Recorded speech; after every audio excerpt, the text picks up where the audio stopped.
what I wanted to do with this today, rather than doing like a big lecture, is do this sort of smaller group walking tour. Let's start over here. One thing that we've paired with each quilt is the original sketch of the quilt. So I'm an illustrator by nature, right? That's what I am first. I draw all the fabric. So all of these quilts use my fabric.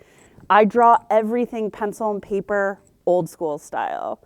Eventually I do get to a digital interpretation of it, but everything I do starts with pencil and paper. So you'll notice that every quilt has like an accompanying drawing of some kind. It's either a drawing of the original quilt idea, or it's a drawing of the fabric that inspired the quilt. So not all quilts do I draw out first. Most of them I do, because that's how I work through my mental process, is through my hands, not through my eyes. So I always have some kind of illustration, and all my notes are here, and this is what I make the quilt from. I don't have patterns. I actually find reading patterns to be really difficult. I just need a picture and a general set of numbers, and that's how I make quilts. This is the entire pattern that I have to make this quilt. I draw this out. I have general instructions. You can see like HSTs, 2.5 inches. That's all I need to know, and then I can go to it. So this quilt's called Rattled. I was having a very difficult time. I mean, how many of us have worked through difficult times through quilting and making? I had gone through like a little bit of a traumatic period, and I was really, really angry. This is how I express that. So this is me depicted as a rattlesnake. Really beautiful, but sort of dangerous, much like myself. One of the mistakes I made in this quilt is I didn't realize snakes don't have ears. And you'll notice that come up again and again. My snakes always have, I don't know why my snakes have ears, but they do. It's my snake and it can have ears if it wants to, okay? But it wasn't until long after it was quilted, I was like, wait, do snakes even have ears? So we pretend they're eyelashes and we move on. So that's what this is. This is my representation of me being angry, which isn't really that angry. It's pretty happy and pretty pleasant, but that was that's when I feel the most dangerous. So it looks like a really happy, fun quilt, but this is me depicting me being a dangerous rainbow angel. This was quilted by Kathleen Riggins. She's up in Alberta, Canada, and she's a mad genius. And actually, there's a couple quilts. I think there might be another one by her in here, but she's kind of where I send my more experimental quilts, because she's a really experimental thinker in her quilting. And what I like about her quilting is that she considers the entire quilt. It's not really block by block. Something that is true of all my quilts is I don't ever tell my quilters what to do. Do they collaborate with you and ask what you think No. what they're doing? I don't ask them to, and I prefer that they don't. My deal with all the quilters I work with is they don't tell me how to piece, and I won't tell them how to quilt. I want their talent. One time I told my quilter what I wanted her to do, and it was the worst quilt I ever got, so I never did it again. And that story is actually a little bit funny. It was Angela Walters, who is my main quilter. Angela and I have been working together since the beginning of my career. We actually started together, and there's a lot of Angela quilts in here. The comment I kept getting every time I showed my quilts at trade shows and stuff was, oh my gosh, the quilting makes it.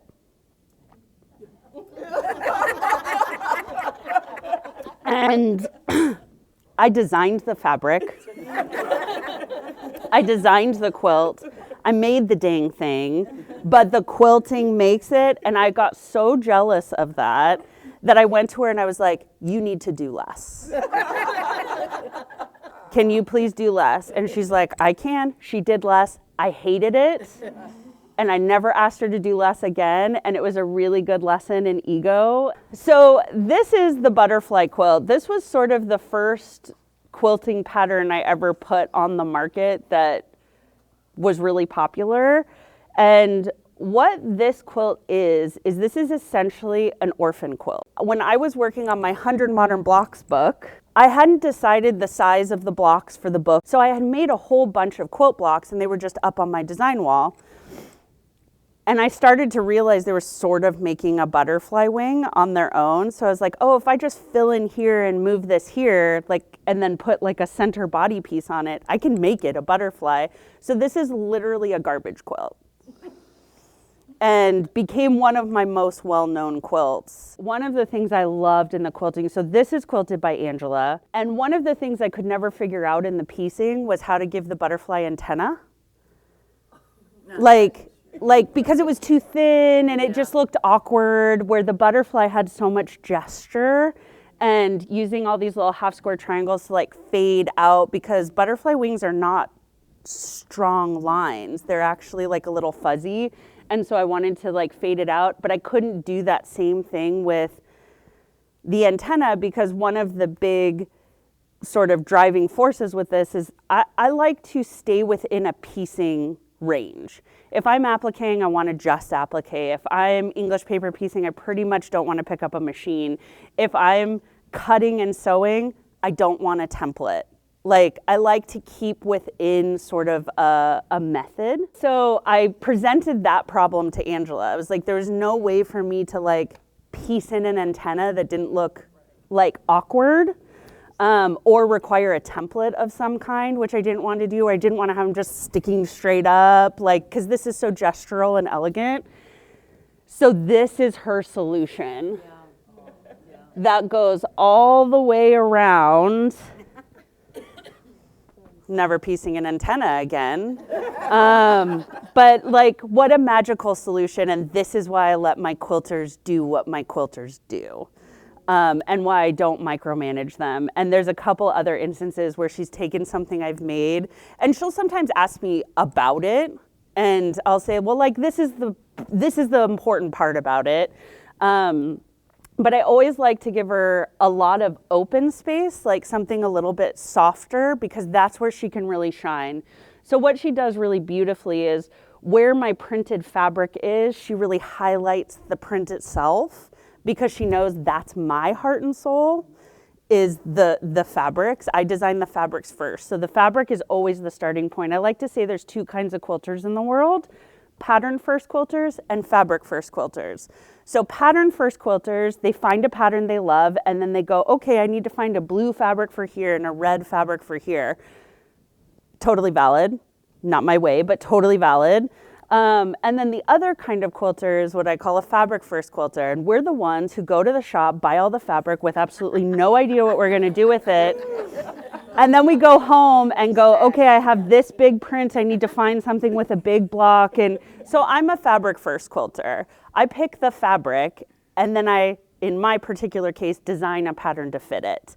And so a lot of my patterns are designed to fit the fabric, because the fabric is where I start. The fabric is what motivates me. So like if I pick up a pattern, I very rarely pick up a pattern first. Like, I choose my fabrics and then dig through my patterns to find something that works. And if I can't find something that works, I just design it myself. And it was really, really fun to figure out how to make all the pieces fit together, because I really wanted it to be what's called a blended quilt, which means you don't really identify a single block in it. It's not like you're like, oh, there's that block. I wanted them to sort of run together and become a larger image. And you'll notice a lot of my quilts don't have borders. This one has a top and bottom border just to make it not a sideways rectangle. But the reason that a lot of my quilts don't have borders is because it's the most boring sewing in the world. That's the whole reason. It's just one long seam that never ends, and it's terminally boring. How do I do my bindings? I machine sew them to the front and I hand whip them to the back. And all of my bindings are bias. I will not deviate from that method. I learned how to quilt pre-YouTube, pre-internet. And so, it seems like a weird thing to say, because I don't really feel like old enough to have lived in a pre-internet world, but I did. Like that's how like new it is. But YouTube didn't exist. So if I wanted to learn something, I had to find somebody who knew how to do it and ask them. I mean, I started quilting when I was 12. My grandma gave me a sewing machine one year for Christmas as like a, let's see what she does with this. And after cutting weird shaped holes in all of my mom's curtains and dining chairs, my mom said, we're going to a fabric store. And we didn't know there were different kinds of fabric stores. So we went to whatever was the first one in the phone book, pre-internet, and it just happened to be a quilt shop.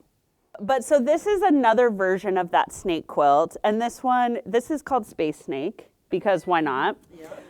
It started out as not a space snake, and then I put stars and Saturn and space on it. Now it's Space Snake. I don't know why. There's no like real giant concept to that. I just think anything is 10% cooler in space. Like anything. This actually started as I was teaching a class. This is just the fabric I chose to do the demo. And then I liked it so much, I completed it. And I was like, but it could use more. So I fussy cut these little neon teardrops because like, why not? And then I put space on it. And then I was like, well, that's 10% cooler. So there it is. And so with this one, because I don't have like an original drawing, because it was just kind of it was played off of another quilt. What I have over here is my original production work for the fabric that has the snake in it. This is from my Moon Garden fabric collection from several years ago. Snakes are so fun to draw because you can make them do anything you want.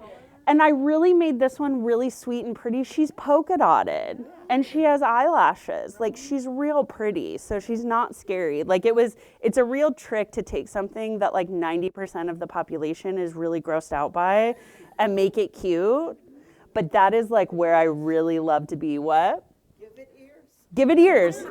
Everything is cuter if you think it can listen, right? So this is the original drawing for the fabric.